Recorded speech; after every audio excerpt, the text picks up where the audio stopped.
Cek. Ubay, diam ya.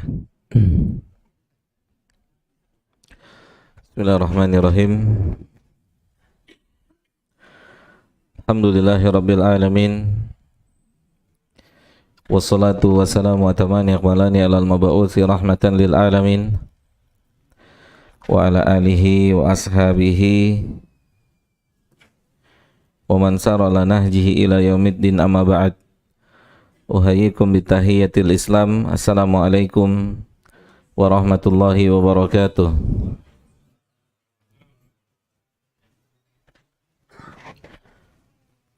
Alhamdulillah, jamaah yang dimuliakan oleh Allah,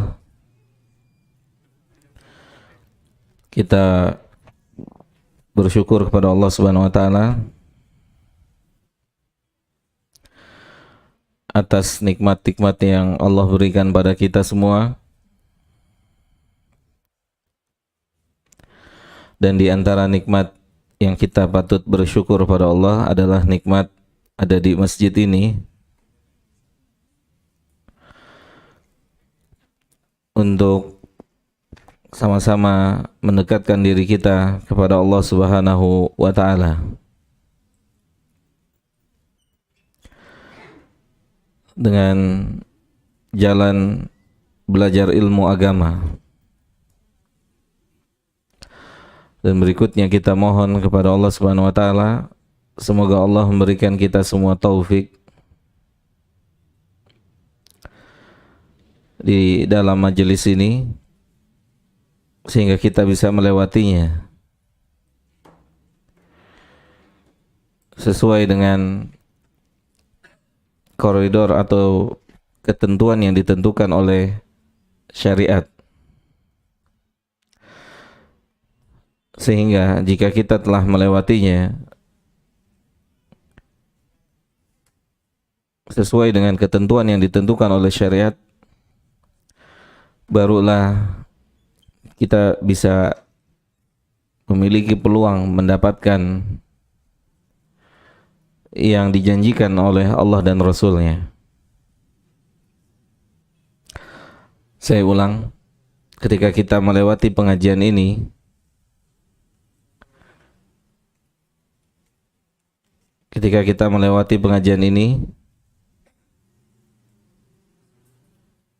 sesuai dengan ketentuan yang ditentukan oleh syariat, maka barulah kita mendapatkan apa yang dijanjikan oleh Allah dan Rasul-Nya. Apa yang Allah dan Rasul-Nya janjikan dari sakinah, rahmat, ilmu yang bermanfaat, ampunan, dan lain-lain, itu baru bisa didapatkan di dalam majelis ilmu jika majelis ilmunya dilalui dengan atau dilewati dengan ketentuan yang ditentukan oleh syariat. Sebagaimana kita baru bisa mendapatkan salat yang mencegah diri kita dari perbuatan dosa dan maksiat ketika kita sudah jalankan salat tersebut sesuai dengan ketentuan yang ditentukan oleh syariat. Maka jika salat kita tidak mampu mencegah maksiat kita, jika salat kita tidak bisa menghentikan maksiat kita, maka segera kita evaluasi salat kita dari mulai niat kita dan seterusnya. Karena Allah nggak mungkin ingkar janji. Allah tidak mungkin ingkar janji. Allah punya janji, kata Allah dalam Al-Quran apa? Inna salata tanha anil fahsya wal munkar. Jika kita terasa sulit untuk meninggalkan perbuatan keji, perbuatan mungkar, maka di antara cara yang kita tempuh adalah memperbaiki cara salat kita, karena itu garansi langsung dari Allah. Jadi jika kita terasa sulit untuk meninggalkan dosa dan maksiat yang sudah mendarah daging dalam tubuh kita, ya, dari mulai sebelum hijrah sampai hari ini, Jika kita merasakan kesulitan untuk meninggalkan dosa tersebut, maka evaluasinya atau caranya ditentukan atau disebutkan oleh Allah, yaitu dengan salat. Maka diperbaikilah salatnya, dikerjakanlah sesuai dengan ketentuan yang ditentukan oleh syariat, dari mulai niat sampai seterusnya. Maka ketika salat itu tidak menghentikan dosa kita, apakah Allah ingkar janji? Allah ingkar janji atau tidak? Ketika salat tidak bisa mencegah mulut ini gibah, ketika salat tidak bisa mencegah mata ini melihat dari yang haram, ketika salat tidak bisa mencegah hati ini dari suudzon, maka evaluasinya bukan salahin pihak-pihak lain, tapi di antara evaluasinya, kita sholat selama ini gimana? Karena Allah tidak mungkin ingkar janji. Allah tidak mungkin ingkar janji. Allah telah berjanji, inna sholata tanha 'anil fahsya wal munkar. Dan pasti akan didapati siapa yang menjadi saksi atau bukti nyata fahsya wal munkar itu sudah ditinggalkan, siapa? Para sahabat. Para sahabat sebelum mereka masuk Islam, mereka pelaku dosa, mereka pelaku maksiat. Tapi tidak dikenal, para sahabat tidak dikenal sebagai pelaku dosa. Ilal lamam, kecuali apa? Dosa yang sulit untuk dihindari. Lamam, nggak bisa dihindari. Mata umu bihil balwa, nggak bisa, sulit untuk dicegah.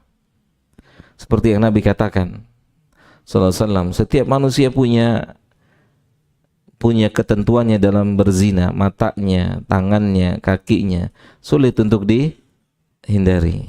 Ilal lamam. Dan para sahabat, antum bisa lihat dalam surat Al-Mu'minun di ayat ke-60, Nabi mengatakan kepada Aisyah, ketika Aisyah bertanya pada Nabi SAW setelah turun ini ayat, kata Aisyah, kenapa para sahabat ketakutan sesudah beramal soleh? Kenapa para sahabat ketakutan, hatinya deg-degan ketika sesudah beramal soleh? Kemudian Aisyah memahami orang yang ketakutan adalah orang yang telah melakukan perbuatan dosa dan maksiat, maka dia akan ketakutan dengan apanya? Dengan hukuman yang diberikan oleh Allah. Apa kata Nabi sallallahu alaihi wasallam pada Aisyah ketika Aisyah mengatakan, apakah mereka ini pelaku zina, peminum khamr, pemain judi dan dosa-dosa lainnya yang dulu pernah mereka lakukan? Jawab Nabi, la. Enggak. Menunjukkan mereka sesudah mereka bertobat, tobatan nasuha, dan menjalankan sholat 5 waktu, mereka tidak kenal lagi dengan dunia maksiat, kecuali maksiat yang sulit untuk dihindari. Sementara kita, ketika kita hijrah, kemudian kita sholat, tetapi kita masih berdampingan dengan dosa lama kita, atau dosa lama masih kita bawa saat kita sudah hijrah, maka perlu banyak evaluasi. Di antara evaluasinya adalah cara kita sholat. Cara kita sholat. Karena Allah berjanji, tanha 'anil fahsya wal munkar. Gitu. Oleh karena itu, marilah kita berusaha menjalankan pengajian ini, melewati kajian ini sesuai dengan ketentuan yang ditentukan oleh syariat, sehingga janji itu akan ditunaikan. Janji itu akan ditunaikan. Kalau tidak dilewati dengan ketentuan yang ditentukan syariat, maka janji itu tidak akan ditunaikan. Bukan karena Allah ingkar janji, tapi nggak memenuhi persyaratan untuk dikasih sakinah, untuk dikasih rahmat, untuk dikasih ampunan. Kitanya tidak memenuhi persyaratan. Kita mau bikin KTP atau kita mau bikin SKCK, nggak bawa KTP, bisa nggak? persyaratan semua ada, semua persyaratan ada, tapi nggak ada KTP-nya, nggak bisa dibikinin. Gitu Pak Gato. Tapi kalau cuman sekedar sampai ilmu di kepala, bisa sampai atau tidak? Hah? Kita sering bahas ini ya. Kalau cuman nyangkut di kepala sampai di lisan itu bisa. Makanya penulis juga mengatakan alimul lisan. Ada sebagian manusia itu tingkat kealimannya, keilmuannya hanya sampai di lisannya. Dan tidak bisa lihat di tubuhnya. Tidak bisa dilihat di tubuhnya. Karena hakikat apa? Hakikat ahlul ilmu itu sebelum bicara dia sudah ketahuan ahlul ilmu. Sebelum bicara. Dan salah satu yang menjadi saksi seperti ini adalah seorang pendeta Yahudi. Seorang pendeta Yahudi saat Nabi Muhammad SAW datang ke Madinah. Saat Nabi datang ke Madinah, seorang pendeta melihat wajah Nabi datang. Apa kata beliau? Siapa nama pendetanya? Tahu? Abdus Salam. Abdus Salam. Kata pendeta, wajahnya bukan wajah pembohong. Dari wajahnya, karena ilmu akan memancarkan cahaya di wajah seseorang. Wajahnya bukan wajah pembohong. Kemudian Nabi bersabda dan dia dengar Nabi SAW bersabda. Apa hadisnya di situ yang pertama kali dia dengar? Kata Nabi SAW, at'imut to'am, berilah makan kepada manusia. Siapa aja? Wa afsish salam, sebarkanlah salam. Kemudian kerjakan qiyamul lail, wan nasu niyam, saat manusia sedang tidur. Tadkhulul jannah, maka kalian akan masuk surga. Itu hadis pertama yang didengar oleh Abdus Salam saat pertama kali melihat wajahnya Nabi. Belum ngomong aja dia sudah kasih komentar, ini bukan pembohong. Ini bukan pembohong. Itu hakikat ahlul ilmu, diemnya aja bisa kasih ilmu, Pak. Allah. Ya. Hakikat ahlul ilmu sejati, diemnya saja bisa kasih ilmu.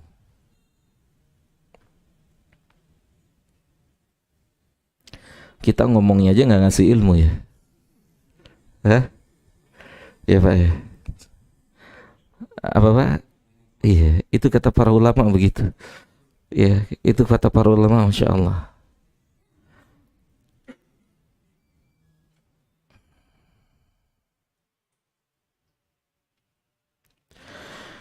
Baik. Mari kita lewati kajian ini dengan koridor atau dengan ketentuan yang ditentukan oleh syariat.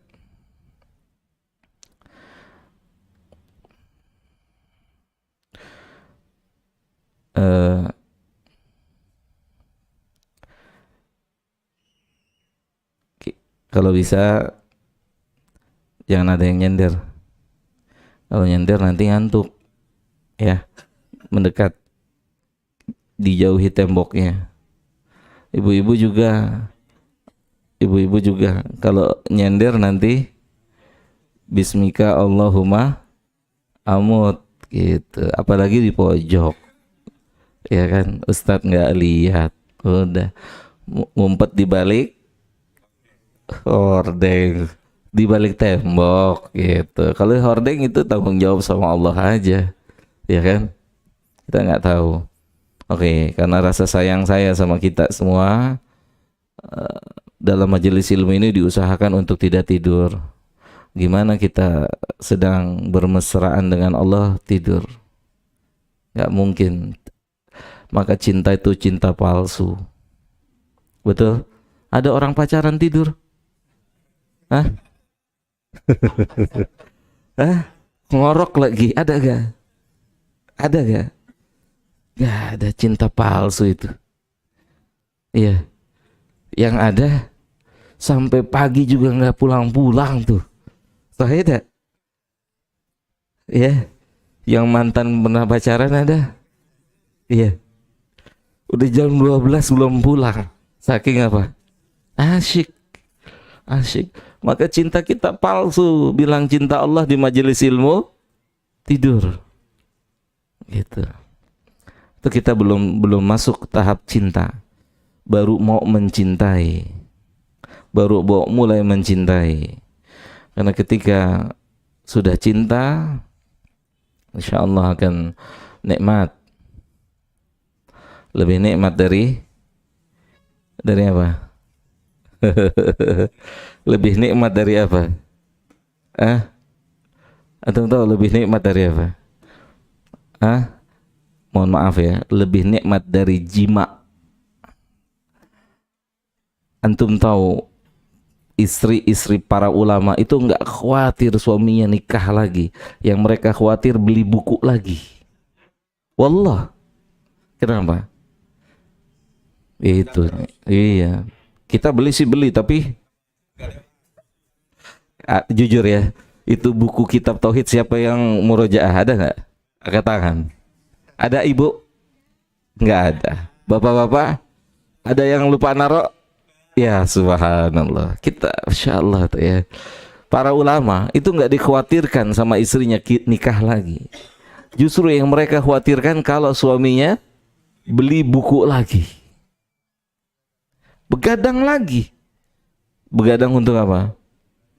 Sampai mereka bilang, kalau mohon maaf ya, kalau hanya hubungan farji dia sudah punya istri. Itu ulama. Kalau cuma urusan farji, dia sudah punya tempatnya. Gitu. Itu penuntut ilmu sejati itu begitu. Jauh nggak sama kita? Jauh banget ya. Atau tahu ulama ada yang nggak berhenti belajar di malam hari terus belajar? Itu siapa? Pernah kita sampai di sini? Ibnu Rushdi. 2 malam aja dia berhenti belajar. Malam pertama nikah, dan satu lagi malam bapaknya meninggal. Taib. Terima kasih banyak yang sudah menjauhi tembok. Kita mulai, Bapak Ibu, kita mohon pertolongan Allah. Ilmu bukan perkara pintar atau tidak pintar. Ilmu yang menjadi berkah ketika ilmu itu Allah yang ngajarin. Ilmu itu jadi berkah ketika Allah yang berikan pengajaran. Kita hafal surat Al-Alaq ya. Apa kata Allah? Coba baca 1 sampai 5. Iqra bismi rabbikal ladzi khalaq. Terus khalaqal insana min alaq. Terus Iqra, baca, belajar. Sambil ngapain? Wa rabbuka akram, tuh. Baca, belajar, muliakan Allah, tinggikan Allah. Gitu. Diam pengajian, nulis. Kalau nggak nulis, diam, catat. Kalau nggak nulis, kalau nggak nyatet, diam. Liatin, nggak apa-apa. Semoga di kemudian hari nulis dan mencatat. Diam. Rabbukal akram. Setelah itu apa? Setelah itu allamal allamal insana. Lihat apa? Malam, kapan Allah ajarin? Kapan? Kalau kita memuliakan Allah dalam majelis ilmu, jadi punya ilmu yang barakah, itu bukan urusan pintar atau tidak pintar, tapi Allah diagungkan tidak. Ini judul kitab ini tuh, mengagungkan ilmu. Karena hakikat mengagungkan ilmu adalah mengagungkan sang pemilik ilmu. Siapa? Rabbul Izzah. Iya Pak Gatot. Gitu. Allamal insana, Allah yang ngajarin manusia malam ya'lam. Oke, kita mulai.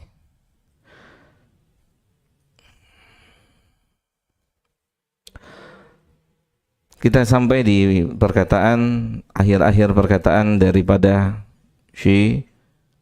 penulis Syekh Shalih Al-Utsaimin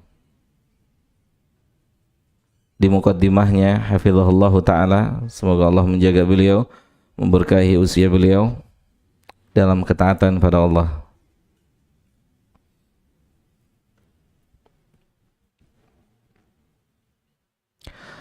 Waman lam yukrimul ilma la yukrimuhul ilmu. Beliau mengatakan dalam tulisannya, siapa saja yang tidak memuliakan ilmu, yang tidak mengagungkan ilmu, siapa saja yang tidak memuliakan ilmu, tidak mengagungkan ilmu.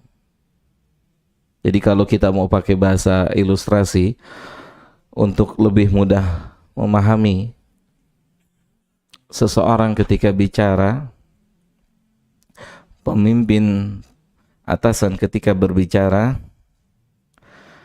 maka akan sangat senang jika orang yang diajak bicaranya gimana? Melengos atau memperhatikan? Perhatikan. Seorang pemimpin ketika berbicara, maka dia senang dengan orang atau anak buahnya yang diajak berbicara memperhatikan, menghargai sang pemimpin. Ya, kalau kita mau memudahkan untuk memahami ini, bagaimana nasib orang yang datang di situ, pimpinannya sedang bicara sambil tengok kanan kiri, nasibnya gimana? Nasib dia gimana? SP ya? Atau dia sambil main handphone? Atau dia sambil ngobrol? Kira-kira dia dapat tempatkah di hati pemimpinnya atau atasannya? Dapat tempat atau tidak? Enggak.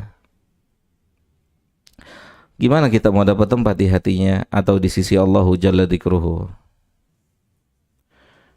Di sisi Allah, di jism. Allah tuh ada jism.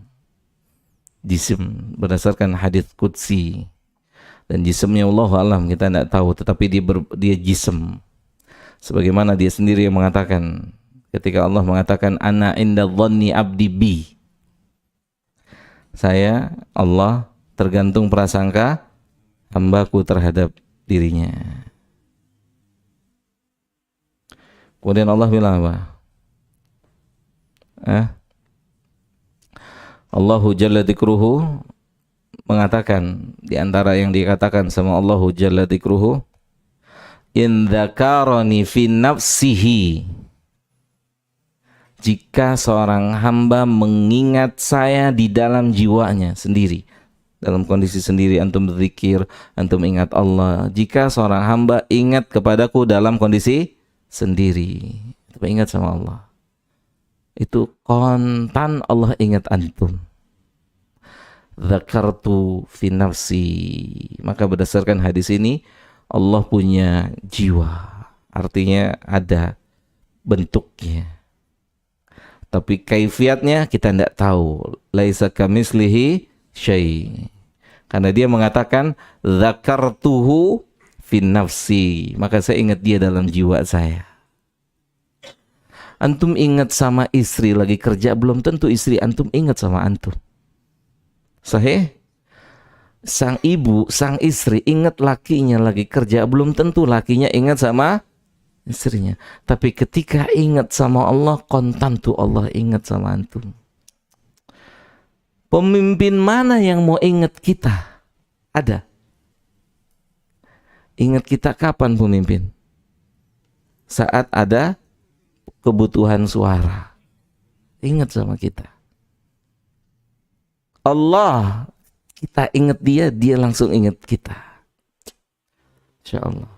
Makanya majelis ilmu adalah majelis zikir, majelis ingat sama Allah.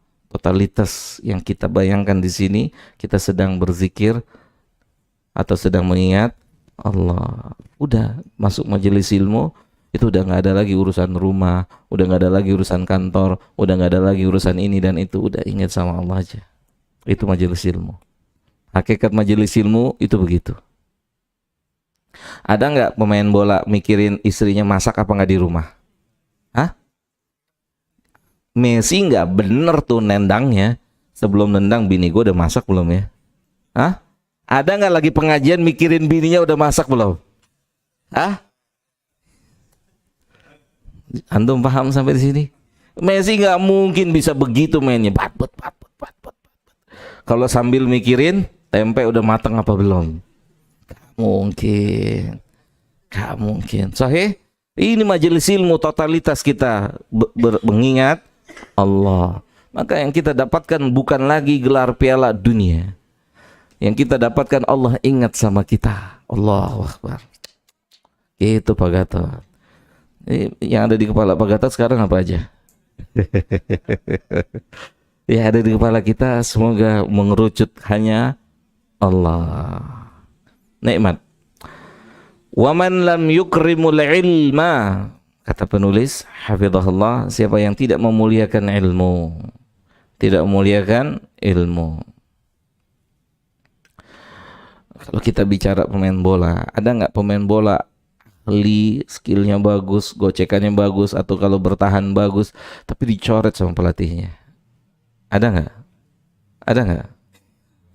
Nggak ada. Ada nggak? Yang jawab mesti yang ngerti bola, jangan yang nggak ngerti ini. Ada nggak? Kenapa dicoret, Mas?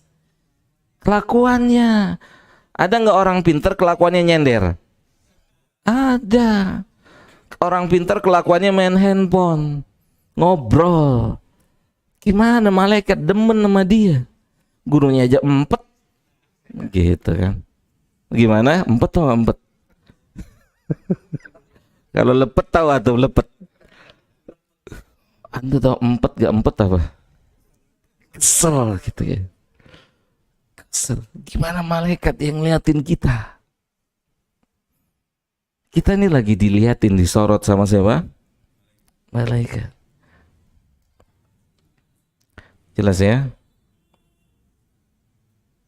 Jadi ada ya pemain sepak bola jago, skillnya luar biasa, dicoret sama pelatihnya. Ada ya? Kenapa? Kelakuannya. Jam latihan jam 7, datang jam 10. Latihannya jam berapa? Jam 7.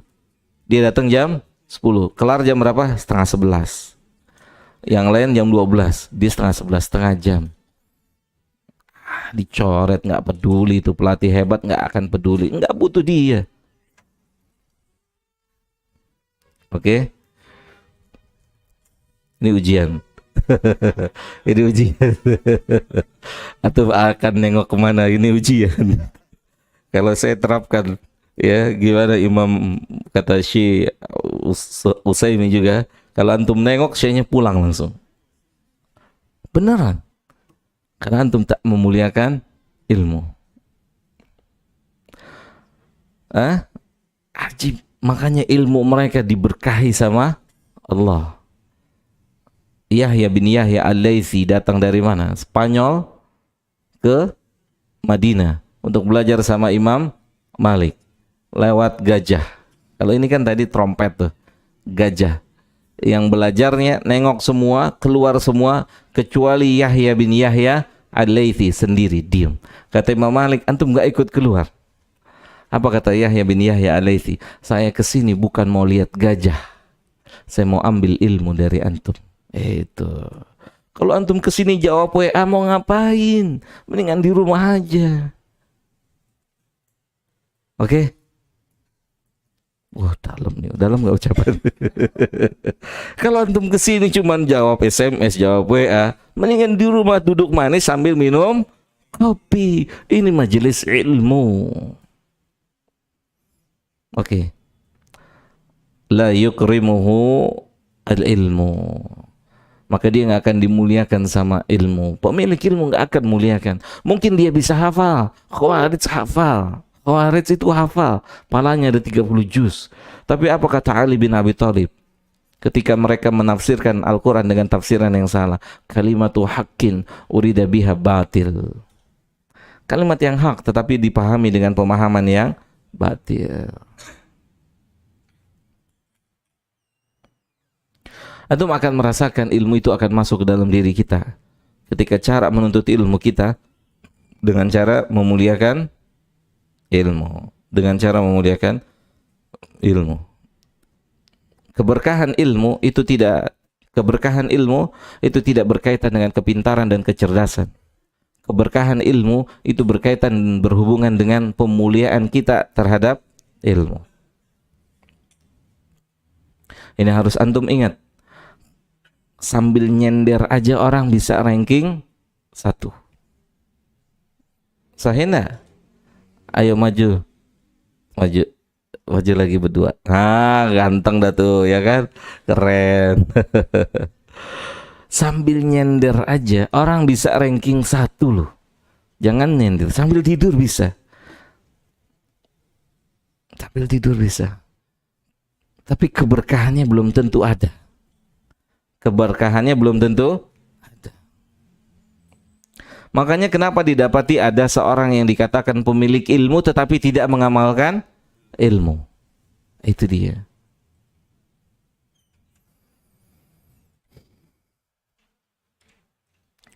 Oke. Sekarang kita akan masuk ke dalam pembahasan yang berikutnya,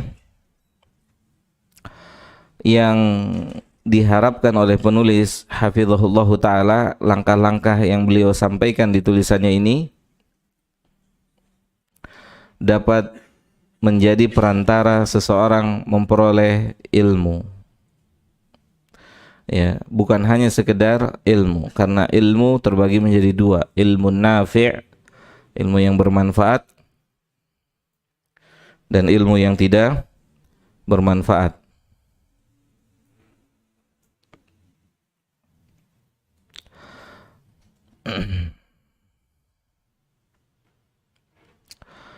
Langkah yang pertama yang harus atau yang beliau sampaikan, yang beliau utarakan, yang beliau rasakan, ilmu itu akan memberikan manfaat buat pemiliknya. Langkah pertama, al-ma'kid al-awwal.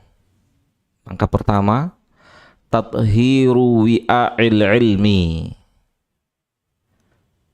Membersihkan, ya, membersihkan tempat penampungan ilmu.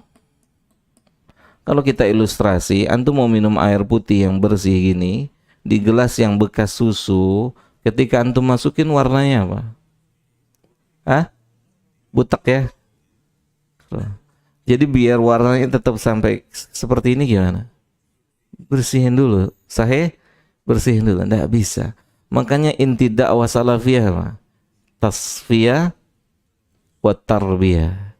Sebagaimana disampaikan oleh Syekh Muhammad Nasiruddin Al-Albani rahimahullah. Tasfiyah itu dibersihin dulu. Dari mana asal muasalnya? Nabi. Apa Nabi ajarin sesuatu sebelum kepada para sahabat di awal-awal dakwah? Wallah enggak. Enggak ada perintah salat. Enggak ada perintah amal. Tapi dibersihkan keyakinannya dari noda-noda kesyirikan, dibersihkan.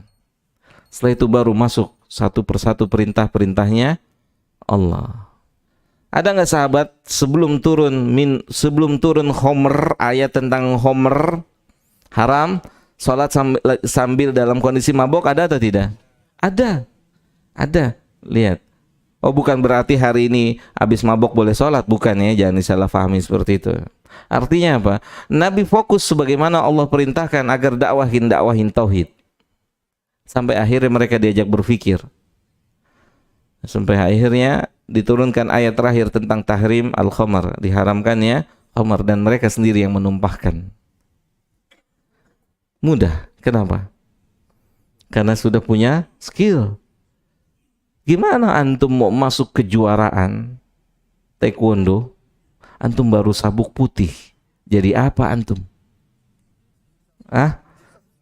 Jadi samsak. Sahih? Saya punya pengalaman, punya cerita saya jadi, ya saya lihat sendiri lah ya. Saya nggak sebut namanya, dia atlet dulu, sekitar 2002, dia atlet. Jadi ada seorang di kejuaraan taekwondo. Dia baru sabuk merah. Sabuk merah itu udah tinggi, sebentar lagi hitam, merah, merah strip 1, strip 2, hitam. Ikut kejuaraan, kejurda. Ketemu juara nasional. Kita tahu dia juara nasional. Tapi juara nasional ini nggak tahu ini lawannya siapa. Tapi pakai sabuk hitam, sabuk palsu. Itu biasa dalam kejuaraan. Kalau pakai sabuk merah udah dicemen-cemenin. Sabuk hitam. Begitu diangkat, kalio gitu kan, kata siapa? Wasitnya maju, baru sekali tendang patah tangannya. Gak bisa gerak. Itu tendangannya kenceng banget. Gak bisa gerak. Patah. Gitu. Gimana nggak punya skill? Sudah disuruh ini, sudah suruh itu, nggak bisa. Dia punya skill dulu. Makanya ketika sahabat sudah punya skill itu adalah iman. Ketika mereka sudah punya iman, mau disuruh apa aja sama Allah, gimana? Gimana dulu reaksi sahabat sebelum masuk Islam? Benci sama Nabi, sahih? Gak suka. Tapi sesudah masuk Islam gimana reaksi? Ludahnya aja ditampung. Sahih? Sebelum mereka kenal siapa Nabi SAW, mereka benci, mereka lempar, mereka katain, mereka taruh kotoran di punggungnya. Sahih? Tapi begitu mereka kenal sama Nabi, mereka beriman, mereka punya iman, ludahnya ditampung. Tapi antum jangan jijik ketika dengar ini, karena ludahnya dia SAW itu lebih wangi dari misik. Kalau ludah saya dan ludah antum sama-sama, nggak ada ludah kita nggak ada keistimewaannya. Ludah siapa pun, mau Ustadz A, Ustadz B, ulama A, ulama B, Kiai A, Kiai B, nggak ada. Ludahnya sama-sama bau. Oke, sama-sama bau, sama-sama aromanya tak sedap, kecuali ludahnya Nabi kita, ludahnya ditampung. Sesudah punya iman, ludahnya ditampung. Sahih Bukhari, hadis ini ditampung. Cuma ditampung, enggak, diapain? Diusap ke mukanya. Allah. Tapi jangan antum bayangin itu ludah seperti ludah kita ya. Itu ludah siapa? Mukanya diusap. Istri antum aja belum tentu mau ngusap pakai ludah antum. Sahih? Gitu. Ini Nabi SAW. Itu kalau udah punya iman begitu tuh. Anak mau berhenti cuma azan, mau lanjut azan ya, nggak apa-apa, nanti kita lanjut habis sholat insyaallah. Azan dulu. Habis azan lanjut lagi. Oh, sholat. Habis sholat pulang. Kalau Anda bilang habis sholat pulang, antum seneng apa sedih? Jujur. Ayo jujur. Kalau Anda bilang habis sholat kita pulang, antum seneng apa jujur? Apa sedih? Yakin? Oke, kita sampai jam 12 hari ini. Jangan juga. Wassallallahu ala nabiyina Muhammad wa ala alihi wa sahbihi ajma'in. Baik, jamaah yang dimuliakan oleh Allah, kita lanjutkan kajian kita dari pembahasan kitab Khulasa Ta'zimil Ilm karya Fadilatul Syekh Saleh Al-Utsaimin hafizahullahu ta'ala. Poin atau langkah pertama yang beliau katakan dalam tulisannya ini, jika kita ingin punya ilmu, yang ilmu tersebut bisa menjadi keberkahan buat kita, yaitu tathiru wi'a'il ilmi, dibersihkan tempat ditampungnya ilmu atau tempat ditaruhnya ilmu. Itu harus bersih. Karena tadi kita sudah sedikit contohkan, nanti akan kita bawakan beberapa ayat Al-Quranul Karim. Walaupun gelas ini tidak dicuci kan tetap bisa diisi ya. Bisa enggak? Bisa kan ya? Tetap bisa, tapi warnanya keruh kan ya? Warnanya keruh. Tetap bisa diisi, tapi warnanya keruh. Kita lihat nanti. Firman Allah Subhanahu wa taala, silakan dibuka Bapak-bapak, Ibu-ibu, kalau bisa buka tafsirnya silakan dibuka. Surat Al-A'raf ayat 146.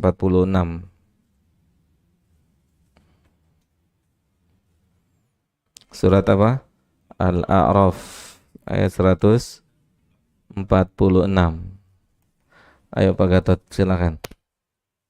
Artinya aja, Pak. Bismillah. Bapak bersedia baca? Bersedia baca nggak? Oh ya, foto.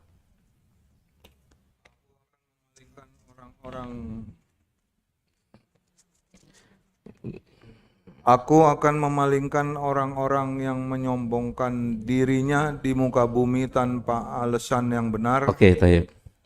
Allah akan memalingkan. Pak Gatot, ada tafsir nggak di situ? Ada. Tafsir siapa, Pak? Tafsir Jalalain. Jalalain. Coba dibaca tafsirnya. Yang dimaksud dengan dipalingkan tuh apa? Coba. Aku akan memalingkan dari ayat-ayatku, dari bukti-bukti yang menunjukkan kekuasaanku, yaitu berupa hasil-hasil ciptaanku dan lain-lainnya, orang-orang yang menyombongkan dirinya di muka bumi tanpa alasan yang benar. Yaitu aku akan menjadikan mereka terhina, sehingga tidak lagi mereka berlaku sombong di muka bumi. Oke. Ada yang tafsir yang lain, tafsir Syekh Abdurrahman Sa'di. Faris baca.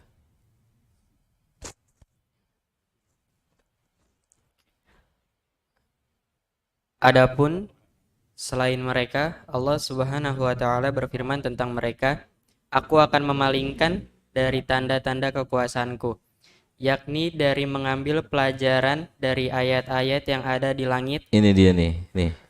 Terus. Dan yang ada pada diri manusia. Kan ayat itu kita harus tahu dulu. Ayat itu kan tanda. Ada dua.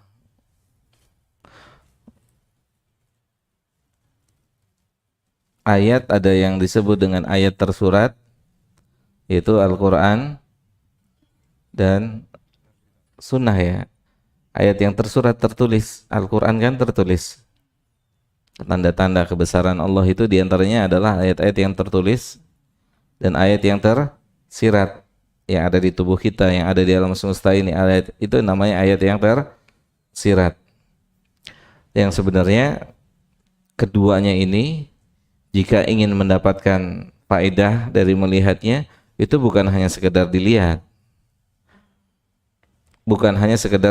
nih sebelum kita lanjut ini ayat ya, antum coba nanti antum catat, antum lihat di rumah tafsir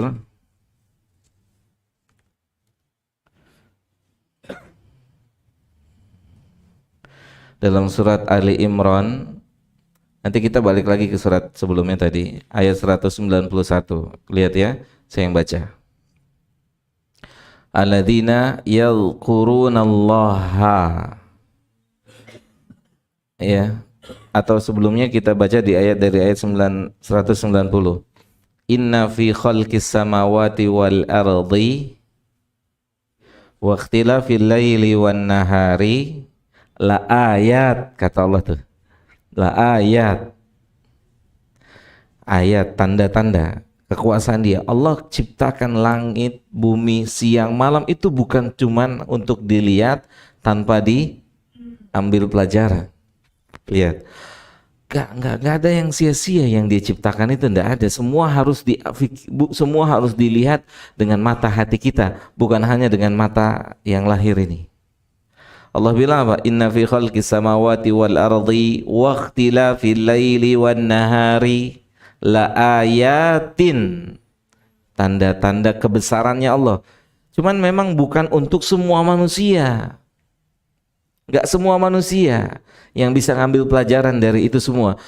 Enggak semua manusia. Kata Allah, li ulil albab. Tuh, untuk sebagian manusia yang mampu menggunakan akalnya dengan sebenar-benarnya. Siapa ulil albab? Allah bilang apa?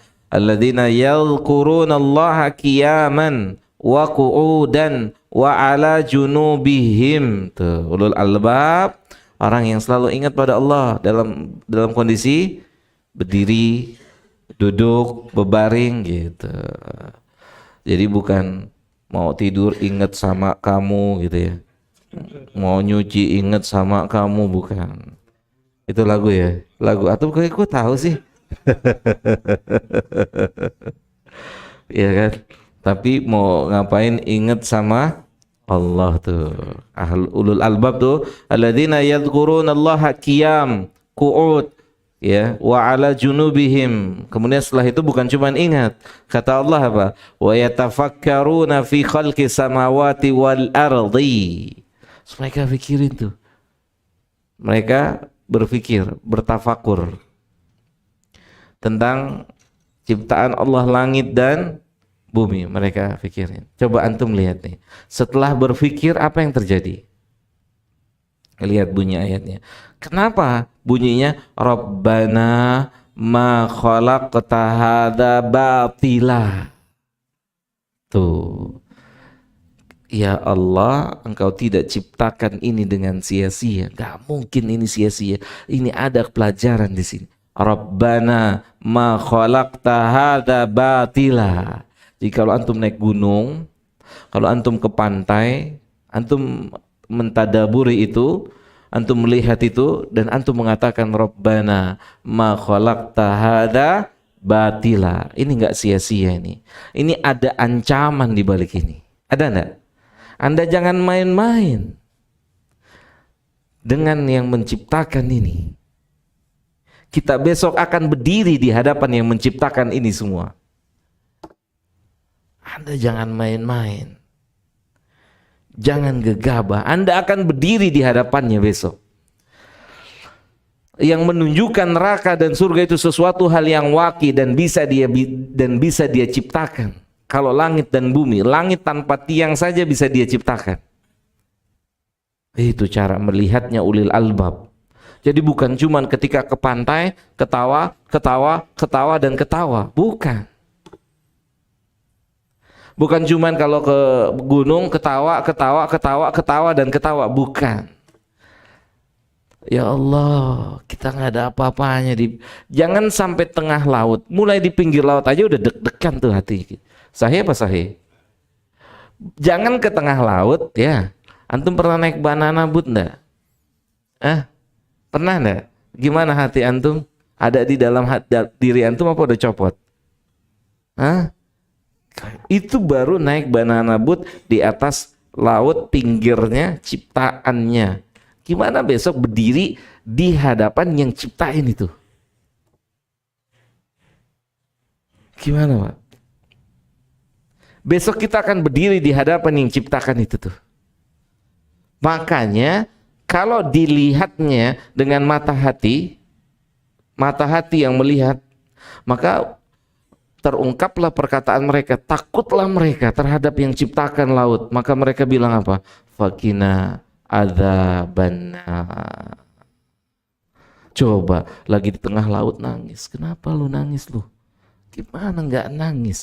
Besok kita berdiri di hadapan yang ciptain laut ini. Kalau laut ini bisa dia ciptakan, neraka lebih mudah lagi buat dia. Makanya ditutup dengan fakina adzabannar. Begitu cara ulil albab melihat sesuatu. Jadi bukan hanya indahnya gitu. Bukan cuma itu cara melihatnya. Masya Allah, bukan. Itu salah satunya. Tapi di balik itu ada pelajaran yang lain. Besok kita akan berdiri di hadapan yang ciptakan ini. Yang membuat kita ngos-ngosan. Antum ngos-ngosan gak naik ke gunung? Capek, minum lagi, berhenti lagi, capek. Gimana besok kita berdiri di hadapan yang ciptain itu? Makanya karena yakin, mereka tutup dengan mengatakan, lindungilah kami dari azab. Oke, sekarang pulang lagi ke ayat sebelumnya. Surah Al-A'raf ayat 140. Tafsirnya ya, Syekh Abdurrahman Sa'di dulu. Yakni dari mengambil pelajaran dari ayat-ayat yang Diulang, ada diulang. Adapun selain mereka, maka Allah berfirman tentang mereka, Aku akan memalingkan dari tanda-tanda kekuasaanku, yakni dari mengambil pelajaran dari ayat-ayat yang ada di langit dan yang ada pada di Walaupun manusia. walaupun antum ke pantai, ke laut baca Quran, itu bisa nggak ngambil pelajaran, nggak dapat pelajaran di situ. Seharusnya ketika membaca Al-Quran, idealnya takut.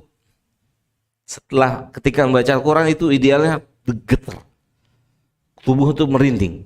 Antum kalau baca berita tentang antum dapat surat somasi, bisa sambil ngopi nggak? Bisa sambil ngopi nggak? Bikin Indomie? Hah? Antum dapat berita besok di hari kiamat, kata Allah apa?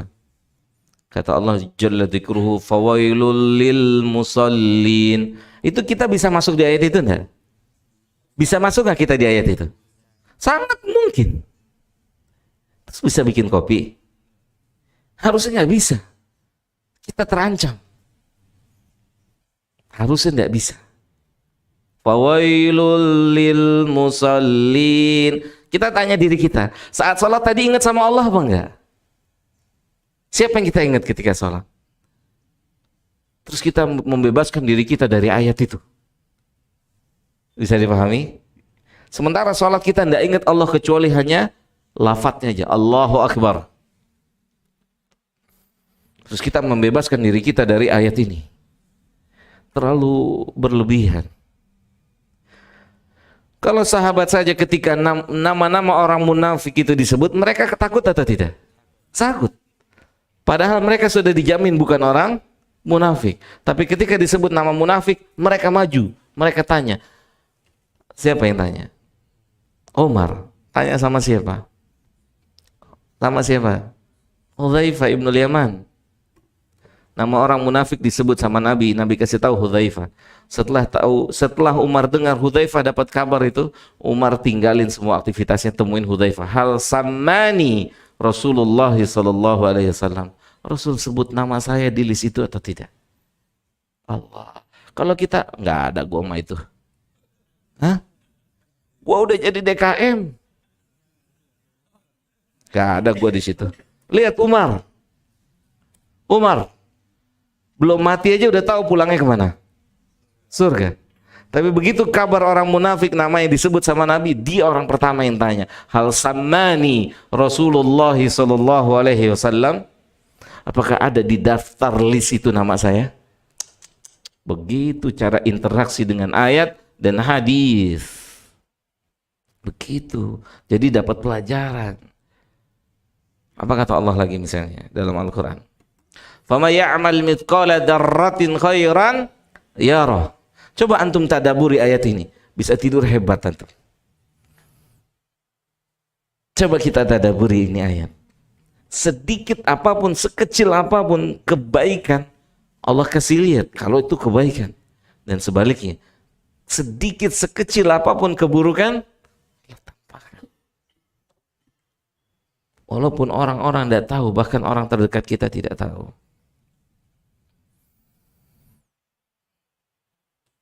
Bukan ayat yang nggak dilihat, gunungnya nggak dilihat,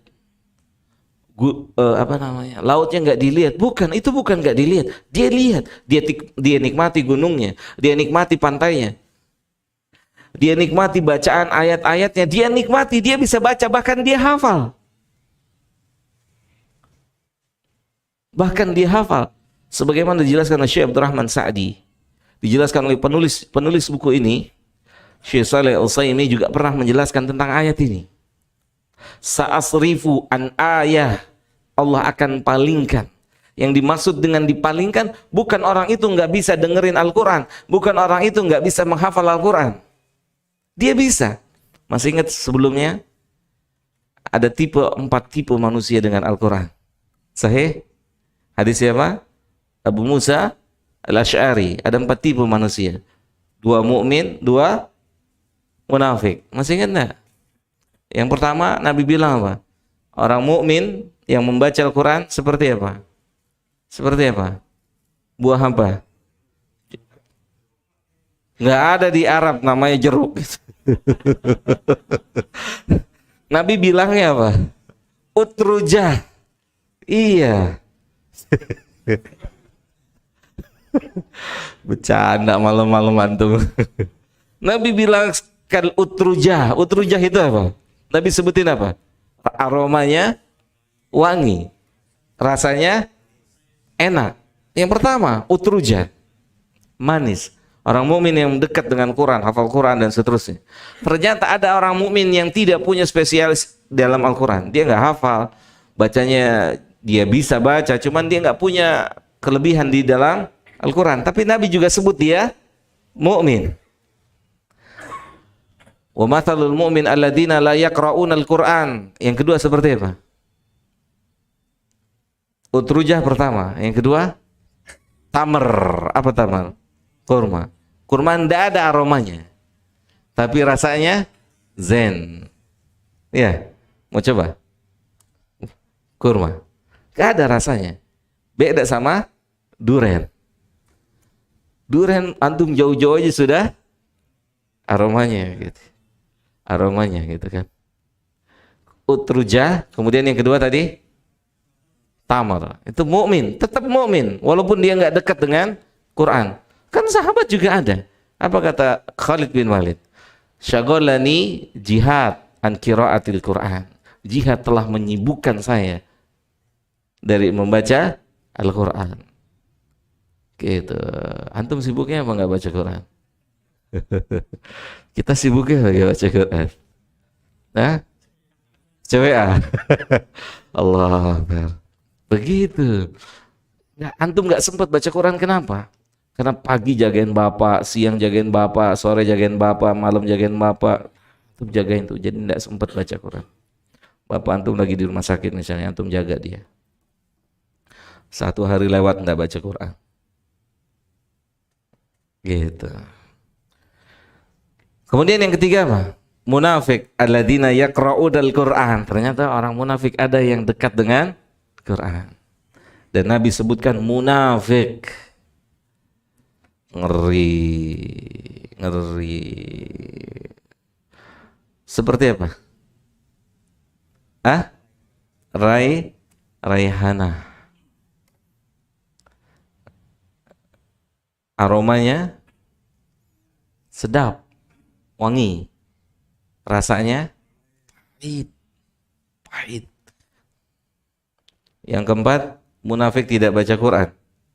Apa? Hanzalah. 4 tuh tipe manusia dengan Al-Quran tuh ada 4. Nabi umpamakan dengan pepohonan atau buahan. Gitu. Jadi enggak, lihat ini ayat kata Allah apa? Jalla dzikruhu. Ini ada kaitannya dengan pembahasan kita. Bentar ya. Istirahatnya sebentar, belum bel, tenang. Ya. Istirahat, tetap istirahat. Tenang, sabar. Ya. Di surat Al-A'raf, sa'asrifu an ayati. Allah akan palingkan. Qurannya dibaca, takut sama Allah enggak? Setiap hari baca 2 juz, 3 juz, 4 juz. Tapi enggak takut sama Allah. Mana bukti enggak takut? Sholat telat. Masbuk rutin. Hah? Ada? Ada. Istiqomah. Iya kan? Sama istri kasar. Baca Quran setiap hari. Sama suami enggak hormat. Baca Quran setiap hari. Ada, Pak? Ada. Siapa? Jangan tunjuk orang, tunjuk ke sini tuh. Sahih, ini kita belajar tidak mengkoreksi orang lain. Wallah, kita nggak bikin majelis untuk koreksi orang di luar sana. Majelis ini untuk koreksi kita semua masing-masing. Ada, padahal di dalam ayat yang kita baca diperintahkan kita untuk apa? Untuk sholat tepat waktu. Dalam ayat yang kita baca, kita diperintahkan untuk memuliakan para wanita. Dalam ayat yang kita baca, wanita diperintahkan untuk berbakti kepada suaminya. Dipalingkan oleh Allah dari mengambil pelajaran dari ayat-ayat yang dia baca. Jadi bukan berarti dia nggak bisa hafal Quran. Bukan berarti dia nggak bisa hafal Quran. Dia bisa. Tadi seperti kita sebutkan hadis Abu Musa al-Asy'ari, ternyata ada orang munafik hafal Quran. Bisa difahami sampai sini? Sa'asrifu an ayati. Nanti ada hubungannya dengan tempat di penampungan ilmu. Qurannya bisa masuk, ilmunya bisa masuk, tapi keruh, warnanya keruh. Nih, apa namanya? Antum gini. Kenapa misalnya antum mau daftar sekolah di SMA 1 misalnya, SMA 1 Jakarta. Apa di antara alasan yang mau masuk SMA 1 Jakarta? Di antara alasannya yang keluar dari SMA 1 Jakarta itu cerdas-cerdas, kemudian masuk di tempat pekerjaan yang bagus-bagus, kemudian skillnya bagus-bagus. Itu di antara alasan orang mau masuk di situ. Misalnya, sahih enggak? Itu kan alasannya gitu. Karena yang keluaran dari situ berkualitas. Sahih? Padahal, lihat, antum perhatikan. Di sekolah lain selain SMA 1 kurikulumnya sama atau beda? Sama. Begitu cara menilai pengajian. Jadi apa orang yang ngaji di situ? Ditimbang dengan syariat. Timbangannya syariat. Bukan banyak dikit. Timbangannya bukan banyak sedikit, tapi timbangannya syariat. Jadi apa mereka duduk di majelis itu? Timbangannya syariat. Bagaimana skillnya terhadap istrinya? Bagaimana istri terhadap suaminya? Bagaimana mengasuh anak-anaknya? Bagaimana kepada orang tuanya? Lihat skillnya, itu skillnya. Lihat itu hasilnya gimana? Bagaimana hubungannya dengan tetangga? Bagaimana emosionalnya? Bagaimana ketika menghadapi masalah? Siapa yang dia salahkan? Bisa dipahami sampai sini? Itu, begitu caranya. Di dunia ilmu seperti itu. Karena ketika hanya punya ilmu, semua sekolah, bukan cuma SMA 1, semua menawarkan kurikulum yang sama. Materinya selesai sama. Namanya juga ujian nasional. Soalnya dari Sabang sampai Merauke sama. Sahih? Tapi begitu antum ngelamar SMA 1, SMA X, SMA Y, Z, dan seterusnya, yang diterima mana? SMA 1. Mereka nggak pusing-pusing. Semua ijazah dia buang, diambil SMA Sahud. Sahih begitu? Kenapa? Karena mereka tahu sekolah ini sekolah berkualitas, menghasilkan orang-orang berkualitas. Menghasilkan orang-orang yang sopan santun pada orang tuanya. Menghasilkan orang-orang yang menjaga lisannya. Menghasilkan orang-orang yang tahu hak-hak tetangga. Menghasilkan orang-orang yang selalu istiqomah salat berjamaah di masjid. Menghasilkan wanita-wanita yang menghormati, menghargai suaminya. Ini tuh pengajian yang kita cari tuh. Begitu. Bukan cuman asal apa? Rame. Sahih? Bukan cuman rame. Ngaji yuk ke sana. Kenapa? Rame. Itu enggak ilmiah. Ngaji ke sana. Kenapa? Yang masuk di sana, masuknya galak, keluarnya jinak. Itu tuh. Iya dong. Sahih? Masuknya beringas. Melihat orang begini. Udah jenggot panjang kalau melihat orang begini. Coba antum praktekin deh. Atau berdiri. Antum jenggot begini. Ketemu orang papasan, antum begini. Yang ketemu gimana? Gemeter gak? Hah? Gemeter ya? Gemeter ngelihat begini, terus antum diginiin. Apa? Ya Allah, besok aja kesini lagi deh. Salah. Gitu. Masuknya galak, keluarnya jinak. Itu bahasa ilustrasi. Begitu. Setelah ngaji, tadinya ditampar tuh istrinya dibelai. Gimana? Istrinya udah ketakutan, suaminya udah begini, udah menangis saja begitu kan? Berarti ketahuan selama ini ditabok kan begitu kan? Hah? Tapi begitu suaminya begini, ternyata enggak, aku mau pegang pipi kamu, masya Allah. Ngajinya di mana sih gitu kan? Wah itu tuh istrinya akan ngomong begitu tuh. Kalau bisa ngaji setiap hari deh. Begitu, kalau bisa kamu ngaji setiap hari. Sama laki-laki juga begitu. Begitu bangun tidur, kopi udah tercium tuh. Biasanya suruh bikin sendiri. Hah? Udah suruh bikin sendiri, pulang dari masjid dititipin nasi uduk lagi, coba. Ada nggak di sini? Ada. Ketika udah ngaji, bilang, yang kamu nggak usah beli nasi uduk, kamu nggak usah beli kopi, aku masak nasi goreng. Ah itu tuh, aku masak nasi goreng. Itu tuh, aku masak nasi goreng. Itu tuh, efek begitu. Bukan cuma manjangin jilbab, manjangin jenggot, bukan. Itu kan sama di semua. Begitu cara menilai. Allahu ta'ala a'la wa a'lam. Nah, kemudian kata Allah bahwa, wah udah jam 8 ya, antum harus istirahat. Istirahat nggak? Istirahat ya? Istirahat ya sejenak deh. 5 menit ya? 10 menit. Sallallahu ala nabiyina Muhammad wa ala alihi wa sahbihi ajmain. Fadl, hak antum istirahat, silakan. Dimakan. Setahu saya ular dipegang sama dia. Sahih enggak? Ular mereka pegang sesudah mereka masuk pendidikan. Itu hakikat penuntut ilmu tuh begitu. Perubahan. Hakikat penuntut ilmu nggak butuh waktu lama untuk berubah. Sebenarnya seperti itu Pak, nggak butuh waktu lama. Abu Hurairah 3 tahun bersama Nabi, jadi pakar hadis nomor 1. 3 tahun. Siapa yang meragukan keilmuan Abu Hurairah? 3 tahun. Tapi totalitas pagi, siang, sore bersama Nabi Sallallahu Alaihi Wasallam. Mau minum? Oke, apa yang dikatakan oleh Hasanul Basri? Penuntut ilmu di zaman dahulu tidak butuh waktu lama. Dia akan menjadi sesosok yang berbeda ketika dia sudah masuk majelis ilmu. Gak butuh waktu lama. Bukan Pak Gatot yang dulu.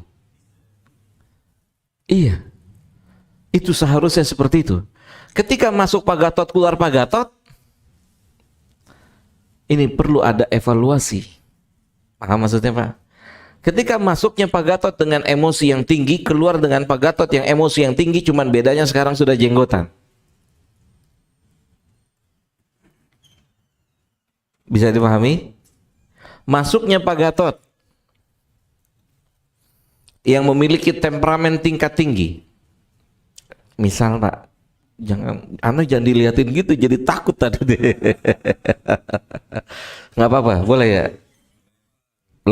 Contoh ya, Pak Gatot masuk sebuah pengajian, punya sifat tadi apa? Temperamen tinggi, cepat marah, mengatasi masalah dengan tangan, ya.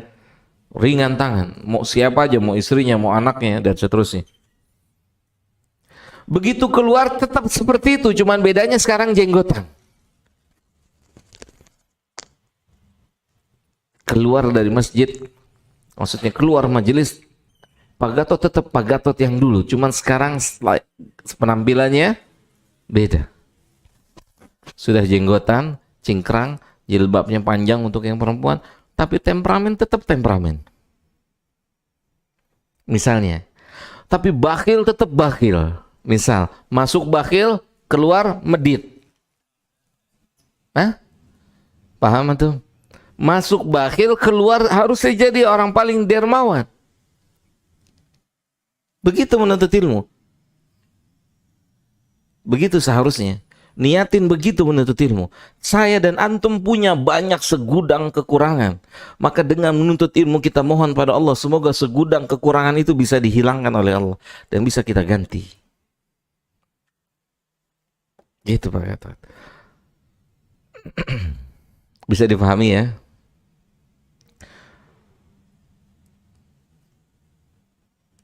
Masuk-masuk, ayatnya masuk, hadisnya masuk, cuman keruh, tidak mengeluarkan sesuatu yang jernih. Seperti di dalam firman Allah yang Allah sebutkan dalam surat Al-A'raf. Bukan Allah memalingkan dia tidak bisa baca Quran. Dia nggak bisa menghafal. Tapi dia nggak dapat pelajaran dari apa yang dia baca.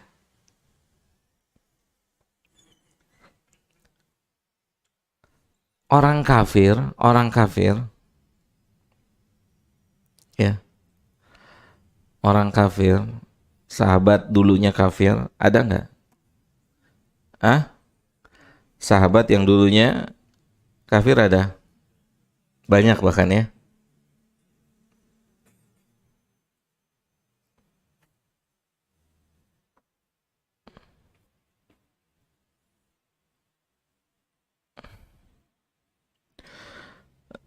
Di antaranya Jubair bin Mut'im, seorang sahabat, dia masuk Islam. Jubair bin Mut'im. Saat Nabi sholat maghrib, Nabi baca surat At-Tur dan sampai di ayat ke-35, am khuliqu min ghairi syai'in am humul khaliqun. Itu Jubair bin Mut'im, kata Jubair bin Mut'im, hatinya seperti terbang mendengar itu ayat. Dan saat Jubair bin Mut'im itu dengar ayat itu, posisinya sebagai orang kafir, belum muslim. Tertancap langsung di dalam hati ya, Islam, masuk Islam dengan satu ayat. Kita berayat-ayat nggak keluar-keluar air matanya. Jubair bin Mut'im satu ayat membuat dia masuk Islam. Dia kafir. Dia faham. Faham apa? Faham yang dibaca sama Nabi ketika Nabi sholat maghrib. Masya Allah. Maka tujuannya adalah al-fahmu. Jadi yang Allah palingkan, seperti yang dijelaskan oleh Syekh Abdurrahman As-Sa'di, bukan dipalingkan dia tidak bisa menghafal, dia tidak bisa membaca, tapi Allah palingkan dari pemahamannya, dari mengambil pelajaran. Dia tidak bisa mengambil pelajaran. Dia tetap naik gunung, tapi dia nggak tambah takut turun dari gunung. Seharusnya hasil dari naik gunung itu turunnya tambah takut sama Allah. Hasilnya itu. Seharusnya habis berlayar ke tengah lautan, harusnya tambah takut sama Allah. Seperti itulah seharusnya seseorang ketika berinteraksi dengan ayat-ayat Allah. Ayat Allah terbagi dua, tersirat dan tersurat. Seperti itu seharusnya. Setelah berinteraksi dengan ayat-ayat Allah, baik yang tersurat maupun yang tersirat, itu harusnya tambah takut sama Allah. Maka perlu evaluasi. Jika kita berinteraksi dengan ayat yang tersirat atau yang tersurat, tetapi tidak membuat rasa takut kita pada Allah, maka kita harus segera mengevaluasinya.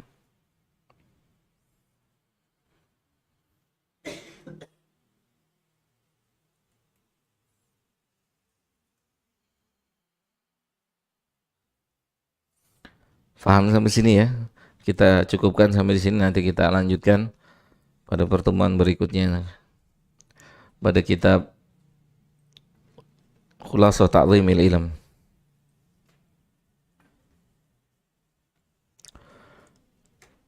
Ada yang mau bertanya?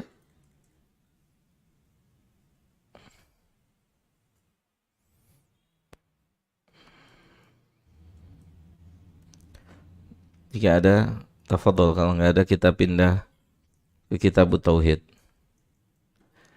Nggak ada? Faris. Waalaikumsalam warahmatullahi wabarakatuh.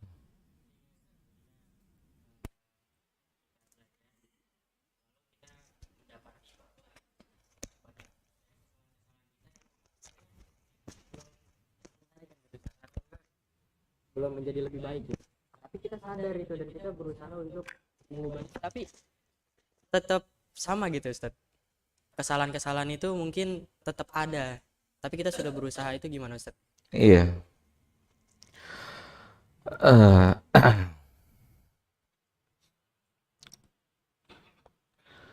Iya, tentu yang namanya manusia tidak bisa menghilangkan kesalahan dalam dirinya secara kafah. Tidak bisa. Paling maksimal berkurang jauh. Gitu. Paling maksimal berkurang jauh. Seperti temperamennya Umar bin Khattab tetap ada. Walaupun temperamennya berbeda saat Umar sebelum masuk Islam. Bahasanya Umar bisa ditenangkan dengan ayat. Sesudah masuk Islam, Umar bisa ditenangkan. Seperti saat ada orang bilang sama Umar, antum gak adil dalam pembagian harta rampasan perang. Ngomong depan mukanya Umar langsung. Mau diapain orang itu, udah mau dipites.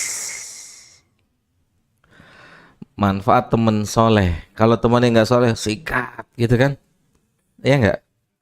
Hah? Jadi kompor meleduk. Ya. Kalau temennya gak soleh, tot, udah gituin, ajar Dot, kecil badannya Tot, injek aja. Udah piting. Kalau temennya gak soleh kan begitu. Jadi kompor meleduk, udah sikat, hajar. Lihat yang bersama Umar. Yang bersama Umar, apa kata orang tersebut? Orang itu mengingatku Umar dengan ayat Allah. Umar udah mau disikat sama Umar. Ya kan? Kata Umar apa? Kata orang yang ngingetin Umar gini. Tahan. Dia bagian dari orang bodoh. Dan Allah memerintahkan kita untuk enggak usah pedulikan orang bodoh. Fa'arid anil jahilin. Dia masuk bagian dari orang bodoh. Duduk lagi Umar. Gak jadi. Kalau dulu sebelum masuk Islam, oh udah, adiknya aja digaplok sama dia. Hah? Ya enggak? Tahu gaplok kan tuh? Kalau nggak tahu dicontohin sini. Adiknya aja digaplok sama Umar, berdarah kan? Berdarah adiknya, jatuh. Itu belum masuk Islam. Begitu masuk Islam, Umar marah, diingetin, tahan. Dia bagian dari orang bodoh. Dan Allah memerintahkan kita untuk menghindar atau menjauh dan gak usah peduli dengan ucapannya orang bodoh. Diem lagi Umar, bisa diingetin.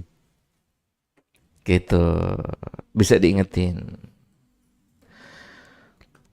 Menghilangkan perkara yang sulit, tapi bukan berarti tidak mungkin. Mungkin. Ya, dan butuh waktu. Bisa nggak orang yang kidal bertahun-tahun akhirnya jadi benar makannya pakai tangan kanan? 20 tahun kidal. Tahu kidal ya? Kebot. Kebot. Ada gitu. Tahu kebot ya tuh? Kebot bahasa mana?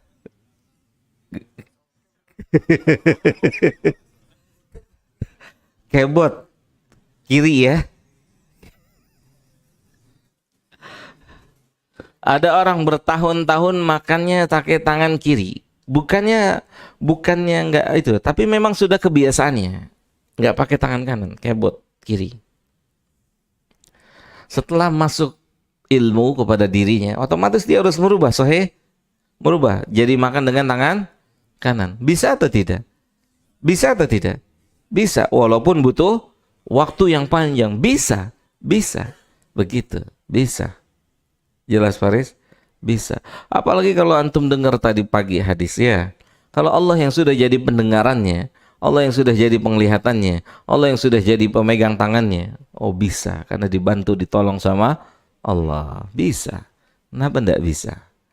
Gitu. Yang membuat enggak bisa karena kita sudah takut duluan. Kayaknya saya enggak bisa istiqomah nih ngaji malam Jumat. Mendingan mundur deh soalnya kelamaan. Hah? Mungkin nggak orang dibisikin sama setan dalam hatinya begitu? Mungkin? Mungkin. Kelamaan masa sampai jam 10 sih ngaji gitu kan. Kayaknya saya resign deh. Hah? Resign gitu. Pensiun. Minta tolong sama Allah. Antum, ya Allah, tolong saya biar bisa selesai pengajiannya, belajarnya selesai. Gitu. Minta tolong. Apa yang tidak mungkin buat Allah? Kalau kita tahu caranya. Mengaji sampai jam 10 itu ringan daripada lebih berat lagi masuk surga. Mu'ad bin Jabal tanya sama Nabi, ya Rasulullah, ajarin saya sebuah amal yang bisa membuat saya masuk surga. Apa kata Nabi? Laqad sa'alta an azim. Pertanyaan antum berat. Nanyanya nggak tanggung-tanggung. Bukan kapan bisa misalnya bagaimana caranya bisa beli rumah. Bagaimana caranya bisa beli mobil. Mu'ad tanya bagaimana caranya bisa masuk surga. Apa kata Nabi? Pertanyaan antum berat. Berkualitas tuh Pak Gatot. Jadi antum kalau udah mengaji, saya dan antum, itu tanyanya, ya, yang antum cari pengajian bukan bagaimana caranya kaya raya. Tapi yang antum cari pengajian bagaimana caranya masuk surga. Bagaimana bisa jadi orang bertakwa. Gitu. Ya Rasul, gimana caranya bisa masuk surga? Ajarin. Nabi bilang, laqad sa'alta an azim. Wa innahu la yasirun. Tapi pada hakikatnya itu bisa jadi mudah. Pertanyaan dia itu berat tapi bisa jadi mudah jika tahu jawabannya. Apa kata Nabi? Bagi siapa saja yang dimudahkan oleh Allah. Berarti Nabi kasih tahu caranya minta kemudahan dari Allah. Minta kemudahan dari Allah. Siapa manusia paling banyak berzikir? Nabi. Berdoa enggak?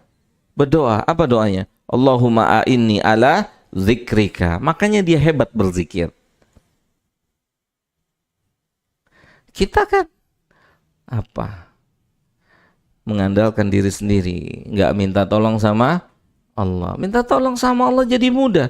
Kata Nabi, antum tanya perkara yang berat, tapi mudah jika dimudahkan oleh Allah. Minta tolong sama Allah, mudah. Kita punya sifat bakhil misalnya. Kita punya sifat bakhil, Medit bin bakhil misalnya. Itu sifat kita. Bertahun-tahun bercokol di dalam hati kita. Ini nggak boleh dipelihara. Karena Nabi mengatakan tidak menjadi satu antara iman dengan bakhil, nggak jadi satu. Kita harus berusaha keluar dari sifat ini. Semua harus berusaha. Belajar 1000 bertahan seminggu, 2 minggu, 3 minggu, 5 minggu, jadi naik lagi 5.000, naik lagi setahun kemudian 10.000. Bulan depan rumah antum sedekahkan. Lu nggak ada yang nggak mungkin. Sahih? Nggak ada yang nggak mungkin. Terus latihan. Tapi kalau langsung rumah antum sedekahin, istri antum minta cerai langsung. Iya nggak?